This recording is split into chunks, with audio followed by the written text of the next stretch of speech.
Hello guys, magandang araw po.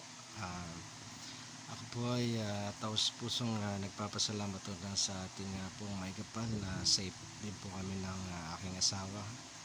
So, nagpapasalamat tayo dun sa ating sa tumulong sa amin kagabi sa mga Good Samaritans na nandun sa location na yun guys.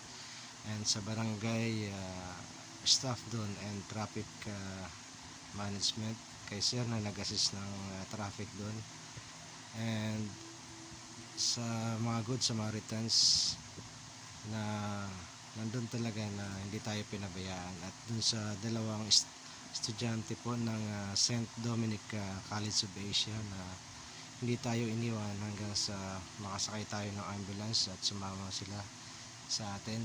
Maraming salamat. And then sa ambulance staff doon, kila sir, yung driver na naghatid sa amin sa Imus sa hospital guys, maraming salamat. So okay naman po yung x-ray natin guys. So naturukan na rin tayo ng anti-tetano, and yung gamot okay na rin, nabilihin po natin.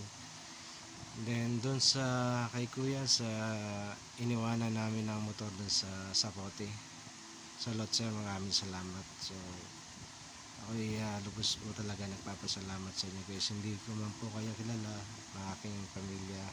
Kami po ay nagpapasalamat sa inyo guys. So ito na po yung yan, nabugbog siya po. So tsaka yung balikat ko guys, yan.